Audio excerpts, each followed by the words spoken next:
New video coming in from the Satellite Center. This video out of Frederick, Maryland. You can see there the snow really coming down and covering the roads. Going to make for some treacherous travel later in the day. Welcome back, everyone. Well, we're continuing to track the nor'easter moving across part of the country. Snow falling on cities in the northeast. Pennsylvania right now getting hit. You said LaGuardia also getting some snow. Heavy, wet snow in LaGuardia Airport in New York City, also up in White Plains, Westchester County. We have live team coverage all across the northeast. We'll check in with our storm tracker, Jim Cantore, and meteorologist Mike Seidel in just a few moments. First, we want to take a look at the current watches and warnings out there. All of these areas you see here in white, yes, those are winter storm warnings from Bangor, Maine, all the way in through our nation's capital. You're under that winter storm warning throughout the day today. And look at that, some significant rainfall along the coastal areas as well. But, Jeff, that cold air is making its way eastward. It is, and it's changing the rain to snow in places like New York and Philadelphia. Well, check out this first snowfall in Westfield, Pennsylvania. This is in Tioga County. And again, wow, you can barely see the trees, and that's not that far away. Really coming down, some heavy snow like this all across parts of Pennsylvania. And as we mentioned, now getting into the New York area as well. And here's a look at how much snow we might expect. The darker purple there, particularly interior New England, could be as much as a foot of wet snow. And we are talking October. And for some perspective on that, we went ahead now to meteorologist Jim Cantore. He is in Pennsylvania, really getting dumped on there, Jim. It is absolutely hammering. We are somewhere between silver dollar and waffle size right now, Julie, to be honest with you. I mean, it's just absolutely unbelievable. I mean, look at the roads. You know, you can see this truck coming down the road behind me. It's doing okay. I mean, it's rolling along. The roads are slush covered. He is hitting pavement under there, but you can see how quickly it's adding up with easily snowfall rates of 1 to 2 inches an hour. Now, I want to bring in Drew Anderson, a meteorologist with the RNBC affiliate WJEL here in Harrisburg. Drew's been out roaming around and obviously getting pictures of what's going on. He joins us on the phone here. Drew, we're going to show some of your video while you're talking to us, but tell us what you've seen in terms of damage and really how the roads are faring. Absolutely. Some of this video is from earlier today, but conditions have quickly deteriorated over the last hour on some of the roads. As you just mentioned, very slush-covered, but very, very slick just because the snow is coming down so quickly. And what's very interesting, of course, the key concern here is with all the leaves on the tree and the snow collecting on the trees, them being so heavy. We drive a news van, and we were very worried and concerned about the top of the van running into trees because we've seen the snow already forcing the trees to slump into lanes in parts where the trees would normally not be down that far, bringing branches down, bringing parts of some of the trees with the leaves out. But other spots we've seen, this visibility so low across the Susquehanna Valley and the Harrisburg area here, and already plenty of accidents on some of the main roads around the Harrisburg area. And, of course, yeah, and Tom, excuse me, Drew, my producer, Tom Winter, who I'm glad they gave me a guy with the last name of Winter here, tells me now the power outages are up to 18,000 statewide and through here. So in terms of damage, I mean, are you seeing big limbs or just small limbs that are kind of sitting on power lines? Well, we're talking significant limbs of trees coming down. The snow is just pulling. We just had thunder. We just had thunder here. That is the fourth time I have witnessed thunder snow during a live shot. This is tremendous. That's got to be in the Guinness Book of World Records. Drew, did you hear that through my microphone? Absolutely. You could absolutely hear that. It's so loud there. You can just tell the conditions of how rapidly, just an indicator of how rapidly the snow is coming down. I just need a moment. I just need a moment. Wow. Wow. That's just unbelievable. Drew, thanks for helping us out here. Again, guys, obviously a very dynamic storm. That's why we're getting these snowfall rates 1 to 2 inches an hour. When you get that kind of lift that we're having right now, we're getting thunder and lightning in through here. And actually, Julie and Jeff, I'll throw it back to you guys. See if there's anything showing up on the lightning data. You know, or if this was just an isolated incident on my behalf. Thank you, Mother Nature. Yeah, no lightning from what we hear. James Brady tells us showing up on Lightning Tracker, but boy, some incredible stuff out there, Jim. Thanks so much. Let's turn it over now to Carl Parker for some perspective on the storm. All right, you can really see what's going on there where Jim is. We've got that convective banding now coming into his location. So surface low pressure is right along the coast in here. You notice this area of drier air that's beginning to punch in, and then just ahead of that, right along that zone, that axis, that's where this convective banding is. So that is right in here. You see the sort of mottled appearance of the clouds. This is where we're going to see some tremendous snowfall rates. Here's the radar picture, already beginning to dry out a bit here in the south side of the D.C. area. So there's the tail end of the snow. We do have a winter weather advisory for some of the counties in northern Maryland.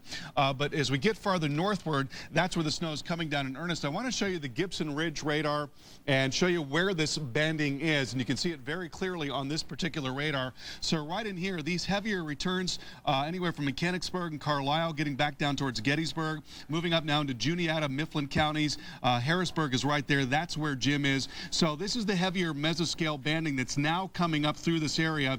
And when you've got these very strong towers, sometimes it's enough to get a little bit of lightning and thunder. So these are the areas where we're going to see snowfall rates of easily 1 to 2 inches per hour, and maybe more than that, maybe even 3, 4 inches per hour in some cases for short periods of time. And again, because it is a heavy, wet snow with fully leaved trees, we've got a lot to worry about in terms of power outages. Guys, back to you. All right, Sure thank you very much, Carl. Wow, getting kind of interesting out there. Yeah, a lot of worries with those power outages coming. All right, well, stay with us. Our complete coverage of the first nor'easter of the year continues on Weekend Now. Stay with us. This program was brought to you.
Power outages at this hour in Pennsylvania. The new total, 25,638 statewide, close to 5,000 of those in Dauphin County, including Harrisburg. Yeah, you can see a live shot of Harrisburg, Pennsylvania, where our own Jim Cantore just experienced some thunder snow. Pretty incredible. So, yeah, that means it's coming down hard in spots there. When you get thunder and lightning with snow, that's going to be an issue. Yeah, and you know, October snow, not unheard of in the Northeast, but still pretty rare. You can see there's some of the earliest measurable snow as early as October 10th in many of these cities, but really, not a ton of accumulation. Some of those records only around 2 inches, and we could be seeing far more than that today. Absolutely. I think some of those records are going to fall.